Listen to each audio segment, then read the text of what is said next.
Daniel Kelly, and I will be talking a little bit about opioids in Appalachia, specifically from the chapter Oxycontin Flood in the Coalfields by Sue Ella Kobach.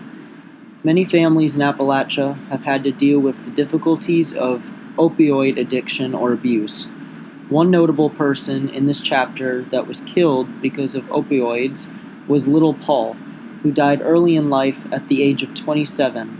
Little Paul had struggled with an addiction to drugs and had killed himself because of it with a gun. The author said that a prescription drug abuse became a very serious issue in 1996 when the drug Oxycontin was introduced by Purdue Pharma.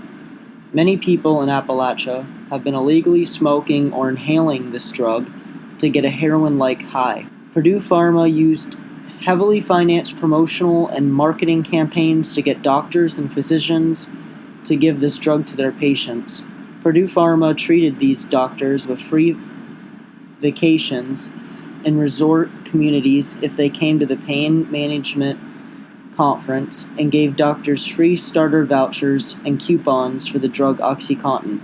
As a result from these marketing tactics, Oxycontin sales increased from approximately $48 million in 1996 to over $1 billion in the year 2000. The organization, the Lee Coalition for Health, had noticed drug abuse and addiction with many clinics in Lee County and had produced a petition with over 10,000 signatures on its website asking Purdue Pharma to recall the drug Oxycontin. The coalition also was able to develop a questionnaire that would be distributed to the entire school district in that county for grades 7 through 12 in the year of 2000. The questionnaire had found that 9% of 7th graders and approximately 24% of 11th graders had used the drug Oxycontin at least once in Lee County. The coalition held a meeting and came up with a plan. They wanted to help treat and support those who were addicted. They wanted drug courts to be created that would help with rehabilitation for those who were addicted from drug abuse. They wanted Purdue Pharma to be held accountable for what it had produced. They wanted to limit the availability of the drug in Lee County and at the national level as well. And they wanted state and national congressional policies in place to address addiction. The coalition was able to buy a nursing home, and they also converted it into a long-term residential treatment facility for those who were suffering from drug addiction or abuse.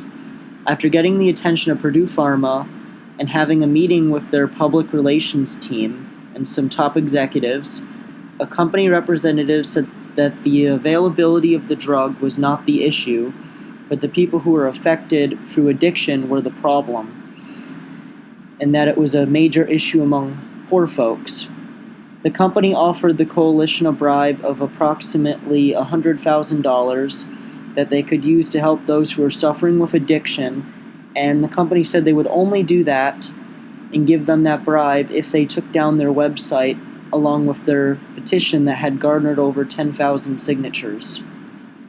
Oxycontin appears to have started in coal fields in Appalachia, history tells us, due to the hard labor in coal mining and logging industries.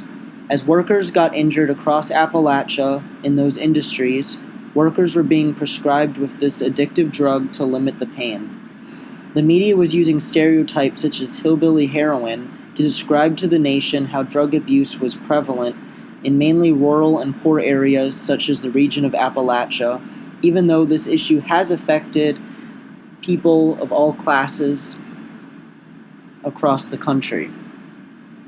The government's response was to increase the penalties of consuming drugs illegally.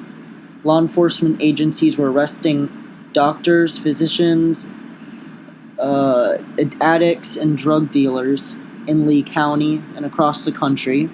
And in 2003, Purdue Pharma and its top 3 executives were actually fined for false advertising after claiming that their drug Oxycontin was not very addictive, even though it was. Currently, Oxycontin is still widely available in Appalachia and is badly affecting the region and the country and is still a major issue to this day.